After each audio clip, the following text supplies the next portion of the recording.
Okay, imagine നിങ്ങൾക്ക് നിങ്ങളുടെ work ലൈഫും പ്രൈവറ്റ് ലൈഫും തമ്മിൽ ഡിവൈഡ് ചെയ്യാനൊരു ചാൻസ് കിട്ടിയാൽ, അതായത് നിങ്ങളൊരു ജോലിക്ക് കയറിക്കഴിഞ്ഞ് ആ ജോലി കഴിഞ്ഞ് പുറത്തിറങ്ങിയാൽ അതിൻ്റെ യാതൊരു ടെൻഷനും അറിയണ്ട. കാരണം നിങ്ങൾ എന്ത് ജോലിയാണ് ചെയ്തതെന്ന് നിങ്ങൾക്ക് ഓർമ്മ കാണില്ല. കൂടെ വർക്ക് ചെയ്തവരെ റോഡിൽ വെച്ച് കണ്ടാൽ പോലും നിങ്ങൾക്ക് തിരിച്ചറിയാൻ കഴിയില്ല. കൂടെ വർക്ക് ചെയ്തത് നിങ്ങളുടെ ഭാര്യയോ ഗേൾ ഫ്രണ്ടോ ആണെങ്കിൽ പോലും.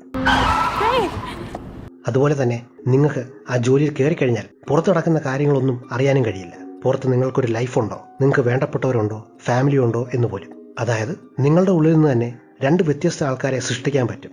ജോലി ചെയ്യാൻ ഒരാൾ, ലൈഫ് ജീവിക്കാൻ ഒരാൾ. ഇന്നി എന്നും ഔട്ടി എന്നും വിളിക്കാവുന്ന രണ്ടു പേർ. ഇന്നി ചെയ്യുന്ന ജോലിയുടെ ഭാരമൊന്നും പുറത്തുള്ള ഔട്ടി അറിയേണ്ട ആവശ്യമില്ല. സിമ്പിൾ അല്ലേ? നല്ല സുഖമുള്ള പരിപാടിയാണ്. ഇത് കേട്ടുകൊണ്ടിരിക്കുമ്പോൾ തന്നെ പലരും ഈ ഒരു ഓപ്ഷൻ യഥാർത്ഥത്തിൽ ഉണ്ടായിരുന്നെങ്കിൽ എന്ന് ചിന്തിച്ചു കാണും. പക്ഷേ വെയിറ്റ്, വാട്ട് ഇഫ് ആ ഓഫീസിലിരിക്കുന്ന ഇന്നി ജോലി കഴിഞ്ഞ് ആ ഡോറിന് പുറത്തേക്ക് ഇറങ്ങിയാൽ വീണ്ടും കാണുന്നത് ആ ഓഫീസ് തന്നെ ആണെങ്കിൽ? അയാൾക്ക് ആ ലൈഫ് മടുത്തു തുടങ്ങിയാൽ, ഒരു സൂയിസൈഡിന് വരെ ശ്രമിച്ചാൽ, ആ ഓഫീസിൽ എന്താ അവർ ചെയ്യുന്നതെന്ന് അവർക്ക് പോലും അറിയില്ലെങ്കിൽ? അതുപോലെ തന്നെ ഏറ്റവും വലിയൊരു പ്രശ്നം, പുറത്തു വച്ച് അതേ ആൾക്കാരെ കണ്ട ഓർമ്മകൾ, അല്ലെങ്കിൽ അതേ ആൾക്കാരോടൊപ്പം ജോലി ചെയ്യുന്നു എന്ന കാര്യം ഓർമ്മയിലേക്ക് എപ്പോഴെങ്കിലും കയറി വന്നാൽ, അതിനുശേഷം നിങ്ങളുടെ ബ്രെയിൻ മെൽറ്റ് ചെയ്യുന്ന പോലെ തോന്നി തുടങ്ങിയാൽ? ഇതാണ് ഡാൻ എറിക്സൺ എഴുതി ബെൻ സ്റ്റില്ലർ ഡയറക്ട് ചെയ്ത സെവറൻസ് എന്ന TV സീരീസിൽ പറയുന്നത്.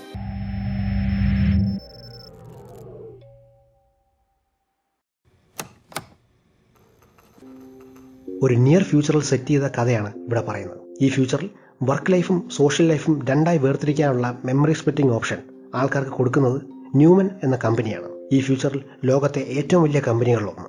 അവരുടെ സമ്മതത്തോടെ ഒരു ബ്രെയിൻ ഓപ്പറേഷന് ശേഷം ഒരു ചിപ്പ് അവരുടെ ബ്രെയിനുള്ളിലേക്ക് ഘടിപ്പിക്കുന്നു. അത് കൺട്രോൾ ചെയ്യുന്നതും ആ കമ്പനി തന്നെയാണ്.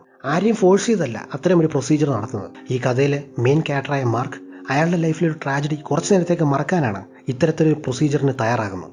സിംബോളിക്കായി പറഞ്ഞാൽ ന്യൂമൻ ക്രിയേറ്റ് ചെയ്യുന്ന, അല്ലെങ്കിൽ അവർക്ക് വേണ്ടി വർക്ക് ചെയ്യുന്ന റോബോട്ട്സ് തന്നെയാണ് ഈ മനുഷ്യർ. റോബോട്ട്സ് അല്ലെങ്കിൽ പോലും 4 പ്രധാന ക്യാരക്ടേഴ്സാണ് ഈ സീരീസിലുള്ളത്. അതിൽ പ്രൊട്ടാഗണിസ്റ്റ് എന്ന് പറയാവുന്ന ആഡം സ്കോട്ട് അഭിനയിക്കുന്നത് മാർക്കാണ്. കാരണം അയാളുടെ 2 ലൈഫും നമുക്ക് കാണിച്ചു തരുന്നുണ്ട്.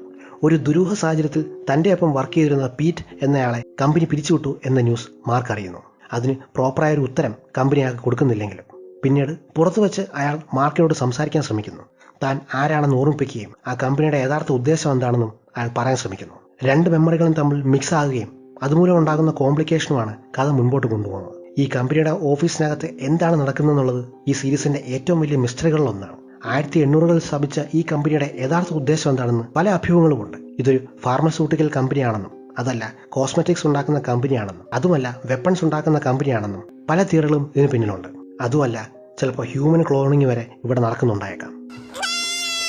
കോർപ്പറേറ്റ് വർക്ക് കൾച്ചറിന്റെ ഒരു സോഷ്യൽ ക്രിട്ടിക്കാണ് ഈ സീരീസ് എന്ന് വേണേൽ പറയാം. ഈ 70-100 മണിക്കൂറും ഒക്കെ വർക്ക് ചെയ്താൽ എന്താണ് കുഴപ്പമെന്ന് ചോദിക്കുന്ന കമ്പനി ഓണേഴ്സ് ഉള്ള ഒരു സൊസൈറ്റിയാണ് നമുക്ക്. അതുകൊണ്ട് തന്നെ ഇത്തരത്തിലൊരു ഓപ്ഷൻ ഉണ്ടായിരുന്നെങ്കിൽ അത് ട്രൈ ചെയ്യാനും ഇത്തരം ആൾക്കാർക്ക് മടിയാണില്ല. 2022 റിലീസ് ചെയ്ത ആദ്യ സീസൺ അവസാനിച്ചത് ഒരുപാട് ക്വസ്റ്റ്യൻസ് കൂടിയും ഭയങ്കരമായിട്ടൊരു ക്ലിഫ് ഹാങ്ങറിലുമായിരുന്നു.